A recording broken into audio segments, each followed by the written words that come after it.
बिस्मिल्लाहिर्रहमानिर्रहीम। अल्लाहुम्मा सल्ली अला मुहम्मद व अला आलि मुहम्मद व बारिक वसल्लम वसल्लम अलैहि। लखां करोड़ां दरूद सुने कमली वाले आका हजरत मोहम्मद अरबी सल्लल्लाहु अलैहि वसल्लम थे, आप दी आल थे, आप दे सहाबा थे। मेरा नाम जी डॉक्टर गजनफर बुखारी है, पंजाब पाकिस्तान तो तुसीं देख रहे हो PhD पंजाबी स्टोरी का प्रोग्राम डॉक्टर गजनफर दे पुराने। अज जिहड़ी हस्ती साडे पुराने बने ने किसी तारफ के मोहताज नहीं हैगे। बहुत ही फेमस आर्टिस्ट ने, नाथ खान ने, बहुत ही खूबसूरत पढ़ते ने, बड़ी खूबसूरत आवाज़ के मालिक ने। रमजान जानी जी तुहानू जी आनू कहने सर बहुत बहुत शुक्रिया। ਅਸੀਂ ਤੁਹਾਡੇ ਬੜੇ ਮਸ਼ਕੂਰ ਹਾਂ। ਚਲੋ ਤੁਸੀਂ ਆਪਣਾ ਕੀਮਤੀ ਟਾਈਮ ਸਾਨੂੰ ਦਿੱਤਾ। बहुत मेहरबानी जी, तुसा ने बड़ा साढ़े लिए टाइम कढ़िया। तुहानू अक्सर मुख्तलिफ न्यूज़ चैनल से देखते रहने, मुख्तलिफ प्रोग्राम ही देखते रहने, तो साढ़े लिए उचेचना वक्त कढ़िया, तुहाडा शुक्रिया जी। प्रोग्राम वाल बढ़ते हैं जी। रमजान जी अपने कोई अपना पिछोकड़ बारे दसो, अपने मुढ़ली सिक्ख्या, मुढ़ली तालीम कितों हासिल की, इस बारे कुछ दसो। हाँ जी, बेसिकली सर मैं जिहड़ी तलीम लई है मेरे उस्ताद ने इत्थे इब्तदाई मेरे उस्ताद ने चिश्तियां तो बाबा अख्तर से। फिर मैं जिहड़ा ना मैं कहा कि मैं क्लासिकल दी तलीम लवां। फिर मैं जिहड़ा जिन्हां कोलों शक्कर दित्ती है, जिन्हां दा मैं शागिर्द होया, उन्हें उस्ताद अरशद फतेह अली खान साहब एक म्यूजिक दे बड़े घराने तो बिलोंग करदे और वो कवालवी ने और जी जी ऐसे बहुत अच्छा लगा जी जान के तुहाडे बारे। अच्छा सानू की सुनाओगे तुसी? मैं एक पंजाबी दा बड़ा खूबसूरत कलाम है ते तो ताड़ी खिदमत पेश करांगा, ताड़ी इजाजत होवे ते। नहीं जरूर जरूर जरूर।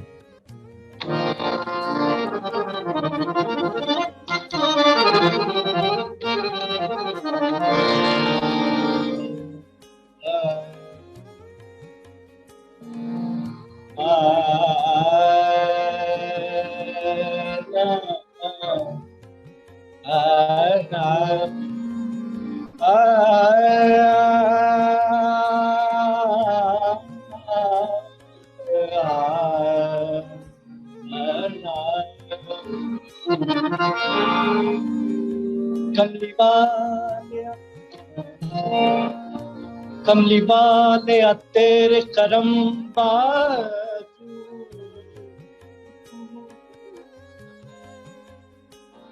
कमली वाले तेरे करम बाजू,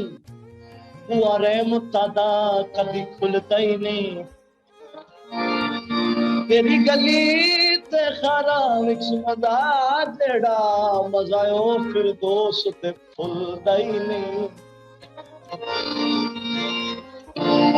कैलात दे तख्ता चू तख्त करी,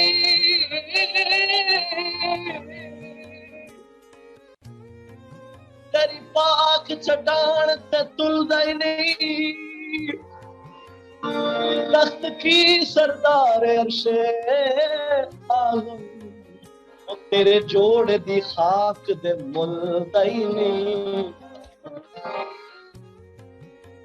अल्फ दे मुखड़े ते नीम दा घूंघट, अल्फ दे मुखड़े ते नीम दा घूंघट, जानन वाले जान लिया पाना भुलेखे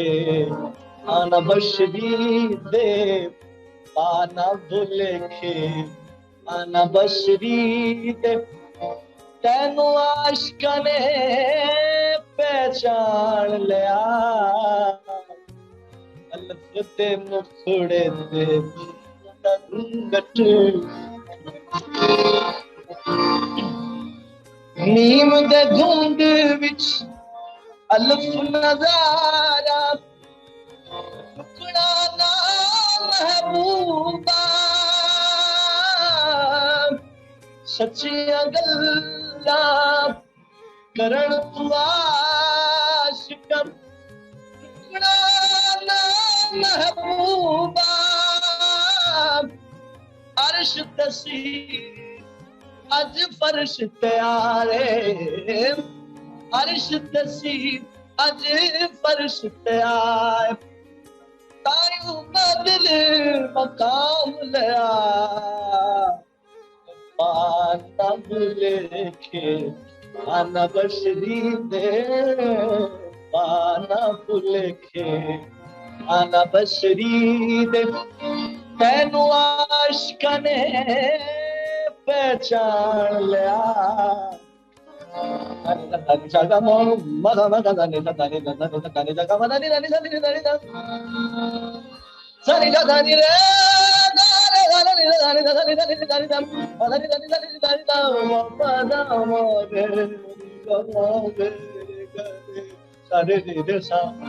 बड़ा खूबसूरत शेर है। जी जी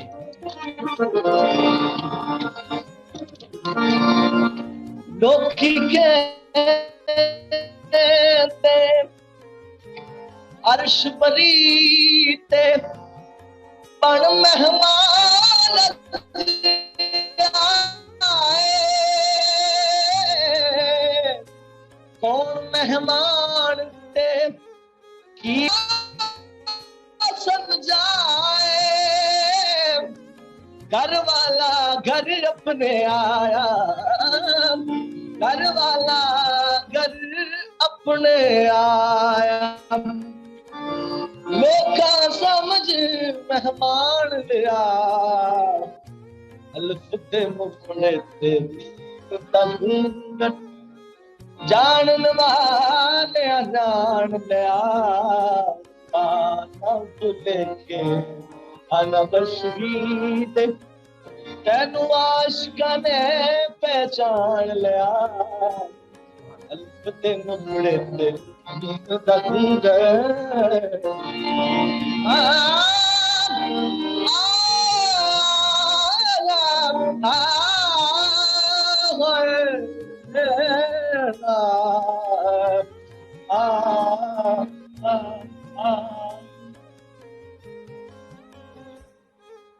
सुभान अल्लाह, क्या बात है जी, क्या खूबसूरत आवाज है। ये बहुत खूबसूरत कलाम पढ़िया, क्या बात, क्या बात।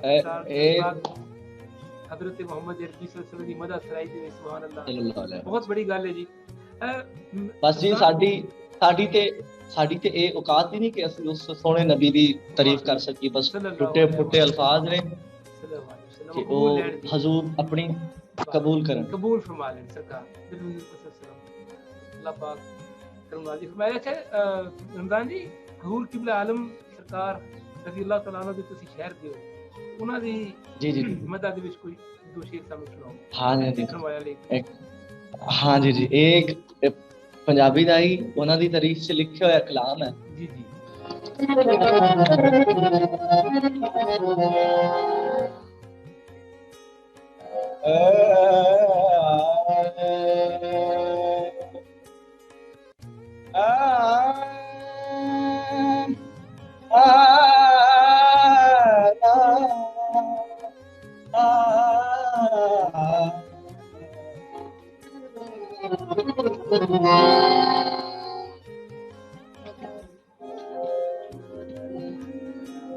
लोहे दा जंजीरों में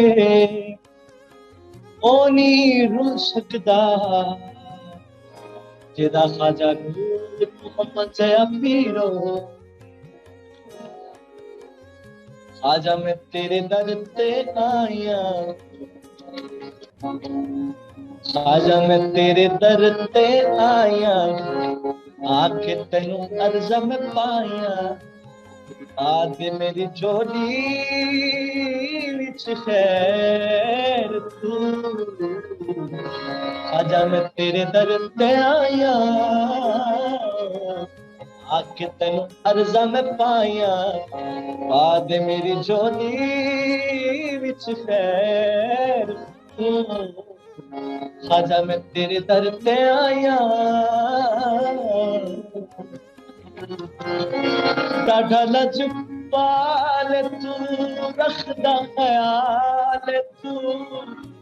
जेड़ा आवे दर तेरे ते,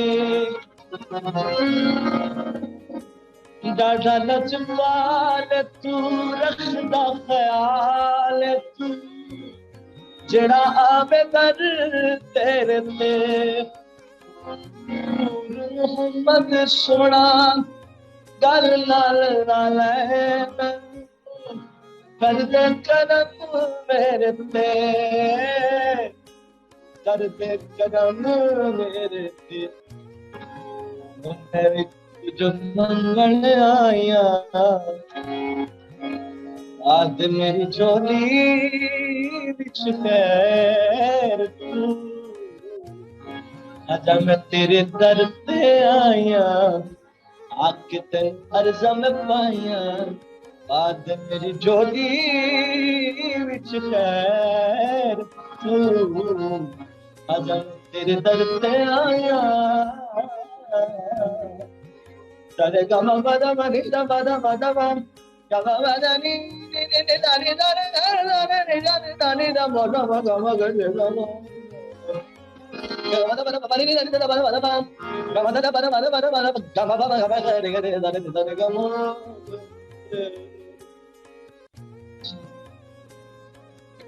ਮਾਸ਼ਾਅੱਲਾ ਸੁਭਾਨ ਅੱਲਾਹ ਜੀ ਬਜ਼ੁਰਗਾਂ ਦਾ ਵੀ ਜ਼ਿਕਰ ਹੋ ਗਿਆ ਬੜੀ ਸਾਡੀ ਖੁਸ਼ਕਿਸਮਤੀ ਹੈ ਤੁਸੀਂ ਅੱਜ ਸਾਡੇ ਨਾਲ ਮੌਜੂਦ ਹੋ ਮੈਂ ਪੁੱਛਣਾ ਚਾਹਾਂਗਾ ਜੀ ਕਿੰਨਾ ਕੁ ਰਿਆਜ਼ ਕਰਦੇ ਹੋ ਤੁਸੀਂ ਬੜੀ ਖੂਬਸੂਰਤ ਤੁਹਾਡੀ ਆਵਾਜ਼ ਹੈ ਬਸ ਤੁਹਾਡੀ ਸ਼ਫਕਤ ਮੁਹੱਬਤ ਹੈ ਔਰ ਤੁਹਾਡਾ ਪਿਆਰ ਮੁਹੱਬਤ ਹੈ ਤੇ ਮੈਂ ਜੀ ਇੱਕ ਦਿਨ ਦੇ ਵਿੱਚ ਤਕਰੀਬਨ 2 ਘੰਟੇ 3 ਘੰਟੇ ਰਿਆਜ਼ ਤਾਂ ਜ਼ਰੂਰੀ ਹੈ ਕਿਉਂਕਿ ਜੋ ਕੰਮ ਵੀ ਹੈ ਉਹਦੇ ਵਿੱਚ ਪ੍ਰੈਕਟਿਸ ਔਰ ਰਿਆਜ਼ ਤਾਂ ਬੜਾ ਜ਼ਰੂਰੀ ਹੈ ਅੱਛਾ ਇਹ ਮਤਲਬ ਤੁਸੀਂ ਇੱਥੇ ਜੋ ਹਜ਼ੂਰ ਕਿਬਲਾ ਆਲਮ ਸਰਕਾਰ ਦਾ ਉਸਤਾ ਹੁੰਦਾ ਹੈ ਇੱਥੇ ਵੀ ਕਦੀ ਹਾਜ਼ਰੀ ਆਪਣੀ ਭਰੀ ਹੈ ਖਵਾਲੀ ਦੀ ਸਿੱਖ ਜੀ ਜੀ ਜੀ ਬਿਲਕੁਲ ਬਿਲਕੁਲ ਹਾਜ਼ਰੀ ਅਸੀਂ ਪੇਸ਼ ਕਰਦੇ ਹਾਂ ਔਰ ਉਸ ਤੋਂ ਹਟ ਕੇ ਵੀ ਅਸੀਂ ਜਿਹੜਾ ਨਾ ਹਾਜ਼ਰੀ ਪੇਸ਼ ਕਰਦੇ ਹਾਂ ਜਿਹੜਾ ਕਲਾਮ ਵੀ ਪੇਸ਼ ਕਰਨੇ ਆ ਵੈਸੇ ਵੀ ਜਾ ਕੇ ਦੁਆ ਕਰਦੇ ਹਾਂ ਔਰ ਹਾਜ਼ਰੀ ਪੇਸ਼ ਕਰਦੇ ਹਾਂ ਤੁਸੀਂ ਕਲਾਮ ਪੜ੍ਹਦੇ ਜੇ ਕਿਵੇਂ ਇੰਤਖਾਬ ਕਰਦੇ ਜੇ ਮਤਲਬ ਕੋਈ ਪੜ੍ਹਦੇ ਜੇ ਪਹਿਲੇ ਉਸ ਨੂੰ ਪੜ੍ਹਾ ਕੇ ਉਹਦੀ ਫਿਰ ਕੰਪੋਜ਼ਿਸ਼ਨ ਜੋ ਵੀ ਹੁੰਦਾ ਕਰਕੇ ਹਾਂ ਬਿਲਕੁਲ ਉਹਦੇ ਲਈ ਫਿਰ ਅਸੀਂ ਲਿਖ ਕੇ ਫਿਰ ਉਹਦੀ ਤਿਆਰੀ ਕਰਦੇ ਹਾਂ ਤਿਆਰੀ ਕਰਨ ਤੋਂ ਬਾਅਦ ਫਿਰ ਅਸੀਂ ਪੇਸ਼ ਕਰਦੇ ਹਾਂ ਔਰ ਜਦੋਂ ਮੁਕੰਮਲ ਤਿਆਰੀ ਹੋਵੇ ਫਿਰ ਅਸੀਂ ਪੇਸ਼ ਕਰਦੇ ਹਾਂ ਤੇ ਬਾਕੀ ਇਹ ਤੁਹਾਡੀ ਮੁਹੱਬਤ ਸ਼ਫਕਤ ਹੈ ਮੈਨੂੰ ਬੜਾ ਅੱਛਾ ਲੱਗਿਆ ਔਰ ਮੇਰੀ ਦੁਆ ਹੈ ਅੱਲਾਹ ਪਾਕ ਤੁਹਾਨੂੰ ਸਲਾਮਤ ਰੱਖੇ ਡਾਕਟਰ ਸਾਹਿਬ ਤੇ ਹਮੇਸ਼ਾ ਖੁਸ਼ ਰਹੋ ਤੁਹਾਡੀ ਮੁਹੱਬਤ ਹੈ ਜੀ ਮੈਂ ਦੇਖ ਰਿਹਾ ਸਾਂ ਕਿ ਤੁਹਾਡੇ ਲੱਖਾਂ ਵਿੱਚ 20 30 50 ਲੱਖ ਵਿਊਜ਼ ਹੁੰਦੇ ਨੇ ਲੋਕ ਤੁਹਾਨੂੰ ਪਸੰਦ ਕਰਦੇ ਨੇ ਲੋਕ ਤੁਹਾਨੂੰ ਸੁਣਨਾ ਚਾਹੁੰਦੇ ਨੇ ਤੇ ਮੇਰੇ ਇਹ ਦੁਆ ਕਰਾਂਗਾ ਕਿ ਤੁਸੀਂ ਸਰ ਉਹਨਾਂ ਲੋਕਾਂ ਦੀ ਮੁਹੱਬਤ ਹੈ ਔਰ ਤੁਹਾਡੀ ਸ਼ਫਕਤ ਜ਼ਿਆਦਾ ਸੂਫੀਆਨਾ ਕਲਾਮ ਕਰੋ ਜੀ ਜ਼ਿਆਦਾ ਸਰਕਾਰ ਦੀ ਮਦਦ ਸਰਾਈ ਕਰੋ ਕਿਉਂਕਿ ਇਹੀ ਚੀਜ਼ਾਂ ਨੇ ਜਿਹੜੀਆਂ ਇਨਸਾਨ ਨੂੰ ਚਾਹੀਦੀਆਂ ਨੇ ਤੇ ਸਾਡੀ ਤਕਲੀਫ ਦਾ ਮਕਸਦ ਵੀ ਸਰਕਾਰ ਦੀ ਮਦਦ ਸਰਾਈ ਬੇਸ਼ੱਕ ਸ਼ੁਕਰੀਆ ਜੀ ਤੁਸੀਂ ਸਾਡੇ ਨਾਲ ਅੱਜ ਮੌਜੂਦ ਬੇਸ਼ੱਕ ਮਾਸ਼ਾਅੱਲਾ ਬਹੁਤ ਸ਼ੁਕਰੀਆ ਅਦਾ ਕਰਨੇ ਆ ਅੱਜ ਸਾਡੇ ਨਾਲ ਮੌਜੂਦ ਸਨ ਜੀ ਰਮਜ਼ਾਨ ਜਾਨੀ ਜੀ ਬਹੁਤ ਖੂਬਸੂਰਤ ਸਰ ਇਹ ਸਾਡੀ ਖੁਸ਼ਕਿਸਮਤੀ ਹੈ ਬਹੁਤ ਖੂਬਸੂਰਤ ਲਹਿਜੇ ਦੇ ਮਾਲਕ ਬਹੁਤ ਖੂਬਸੂਰਤ ਆਵਾਜ਼ ਇਹ ਸਾਡੀ ਖੁਸ਼ਕਿਸਮਤੀ ਹੈ ਕਿ ਅਸੀਂ ਤੁਹਾਡੇ ਨਾਲ ਅਸੀਂ ਲਾਈਵ ਬੈਠੇ ਔਰ ਜਦ ਹੋਈ ਅਸੀਂ ਹਜ਼ੂਰ ਦੀ ਤਾਰੀਫ ਕੀਤੀ ਔਰ ਦੁਆ ਹੈ ਕਿ ਅੱਲਾਹ ਪਾਕ ਤੁਹਾਨੂੰ ਖੁਸ਼ ਰੱਖੇ ਔਰ ਅੱਲਾਹ ਸਭ ਨੂੰ ਸਲਾਮਤ ਰੱਖੇ ਜਿੰਨੇ ਨਾਜ਼ਰੀਨ ਸੁਣਨੇ ਹਨ ਸਾਨੂੰ ਅੱਲਾਹ ਸਭ ਦੀ ਖੈਰ ਕਰੇ ਬਹੁਤ ਆਮੀਨ ਜੀ ਬਹੁਤ ਸ਼ੁਕਰੀਆ ਜੀ ਸਾਡੇ ਨਾਲ ਮੌਜੂਦ ਸਨ ਬਹੁਤ ਹੀ ਖੂਬਸੂਰਤ ਲਹਿਜੇ ਦੇ ਮਾਲਕ ਬਹੁਤ ਹੀ ਖੂਬਸੂਰਤ ਆਵਾਜ਼ ਰਮਜ਼ਾਨ ਜਾਨੀ ਜੀ ਅਸੀਂ ਬਹੁਤ ਸ਼ੁਕਰੀਆ ਅਦਾ ਕਰਨੇ ਤੁਹਾਡਾ ਬੜਾ ਰਜੀਵਾ ਤੁਹਾਡਾ ਬੜੀ ਮਸਰੂਫੀਅਤ ਤੁਹਾਡੀ ਸਾਡੇ ਲਈ ਟਾਈਮ ਕੱਢਿਆ ਬਹੁਤ ਸ਼ੁਕਰੀਆ ਜੀ ਡਾਕਟਰ ਗੁਰਬਖਸ਼ ਬੁਖਾਰੀ ਪੰਜਾਬ ਪਾਕਿਸਤਾਨ ਤੋਂ ਇਜਾਜ਼ਤ ਚਾਹੁੰਦਾ ਹੈ ਰੱਬ ਰੱਖਾ